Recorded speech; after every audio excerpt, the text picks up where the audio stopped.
Hello, बहुत बहुत स्वागत है आपका इस चैनल 360 डिग्री जेस में। और मैं अमित कुमार एक नए वीडियो में फिर से आपका स्वागत करता हूं। आज का जो वीडियो है उसका टॉपिक है ग्राम सभा। आप इससे भली भांति परिचित होंगे कि प्रत्येक पंचायत में एक ग्राम सभा होती है और पंचायती राज व्यवस्था का यह एक आधारभूत संरचना है। तो जैसा कि नाम से ही स्पष्ट है, ग्राम सभा यानी यह एक ग्रामीण व्यवस्था है। हमारे देश में पंचायत व्यवस्था के अंतर्गत सबसे निचले स्तर पर ग्राम सभा की व्यवस्था की गई है। इसमें एक या एक से अधिक गांव को शामिल किया जा सकता है।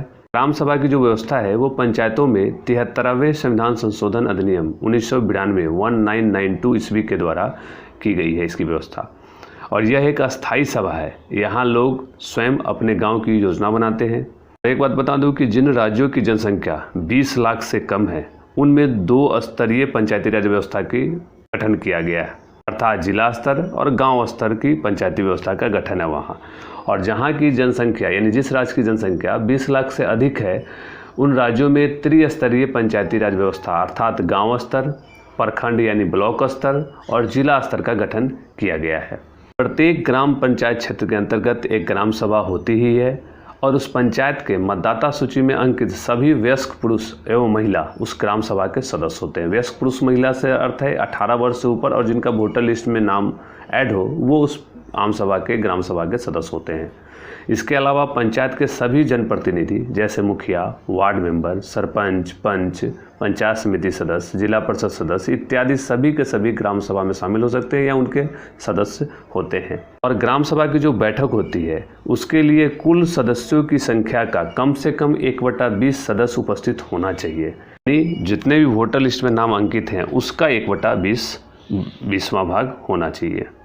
यदि इतने सदस्य उपस्थित नहीं हो बैठक में तो ग्राम सभा की कार्यवाही को स्थगित कर दिया जाता है, रोक दिया जाता है और बोला जाता है कि कोरम के अभाव में ग्राम सभा की बैठक स्थगित कर दी गई है। कोरम क्या होता है? तो कोरम आपको बता दूं कि किसी भी बैठक के लिए आवश्यक न्यूनतम सदस्यों की जो संख्या होती है उसे कोरम कहते हैं। जैसे ग्राम सभा के लिए कुल सदस्यों का 1/20वां भाग अर्थात 5% सदस्यों का होना कोरम कहलाता है। और एक बार ग्राम सभा की बैठक अगर स्थगित हो जाए इसके बाद पुनः बुलाई जाए तो उसमें ग्राम सभा के कुल सदस्यों का मात्र 1/40 सदस्य का उपस्थित होना जरूरी होगा। 1/20 नहीं, 1/40 दूसरी बार में। और अगर 1/40 सदस्य भी फिर से नहीं हो पाए तो पुनः उस ग्राम सभा को स्थगित कर दिया जाएगा और नई बैठक के लिए एक नया तारीख निर्धारित किया जाएगा। और यह प्रक्रिया तब तक चलती रहेगी जब तक कि बैठक में 1/40 सदस्य उपस्थित नहीं हो जाते हैं। और जब यह कोरम पूरा हो जाता है तो ग्राम सभा की बैठक मान्य होती है और इसमें सभी सदस्य बैठकर योजना का चुनाव एवं योजना की प्राथमिकता सूची का चुनाव सदस्यों की सहमति से करते हैं। अब जो है वो चुनी गई योजनाओं को ग्राम सभा पारित करती है और प्राथमिकता को निर्धारित करते हुए BDO अर्थात प्रखंड विकास पदाधिकारी को प्रखंड में भेजा जाता है। प्रखंड में पंचायत समिति जो है इन योजनाओं का अनुमोदन करती है और उसे जिला को भेज देती है। पुनः जिला में जिला परिषद योजनाओं का फाइनली अनुमोदन करती है। और एक बात बता दूं, जब तक पंचायत समिति और जिला परिषद का अनुमोदन नहीं होता तब तक ग्राम पंचायत उन योजनाओं पर काम नहीं करवा सकती है।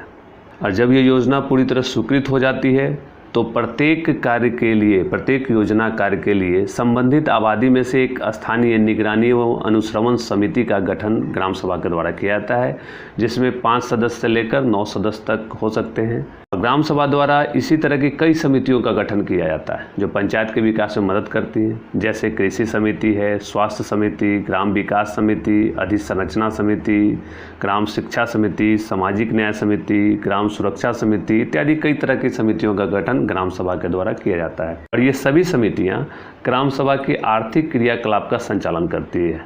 यह संचालन प्रत्यक्ष या अप्रत्यक्ष दोनों रूपों में हो सकता है। ग्राम सभा के शक्ति और कार्य का वर्णन करें तो यह हमारे संविधान के 11वें अनुसूची में दिया गया है और उस अनुसूची में ग्राम सभा के लिए 29 कार्य क्षेत्र को चिन्हित किया गया है, जैसे कृषि है, भूमि सुधार, मिट्टी संरक्षण, जल प्रबंधन, पशुपालन, बाजार, मेला, पेयजल, खादी, ग्राम कुटीर उद्योग, ग्रामीण आवास, सड़क, पुल, विद्युत, शिक्षा, पुस्तकालय, परिवार कल्याण इत्यादि कई सारे टॉपिक है जो ग्राम सभा को दिए गए हैं। इस प्रकार देखें तो ग्राम सभा ग्राम पंचायत के विकास में इन समितियों के माध्यम से काफ़ी मदद करती हैं।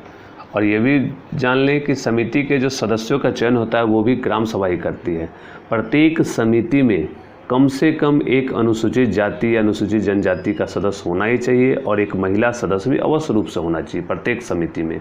और ये जो समितियां होती है ये समय समय पर कार्य का आकलन करती हैं, उनकी समय सीमा को देखती हैं, कार्य की गुणवत्ता इत्यादि मानदंडों को समय समय पर चेक करती हैं।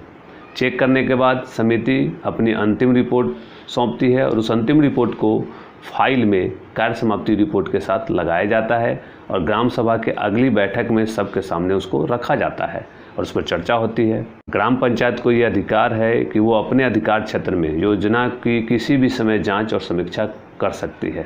इस तरह हमने देखा कि ग्राम सभा के पास कितने सारे अधिकार हैं, उनकी क्या भूमिका है, किस प्रकार उनका निर्माण होता है। अगले वीडियो में फिर हम जानेंगे पंचायती राज व्यवस्था के एक संस्था के बारे में। तब तक के लिए धन्यवाद।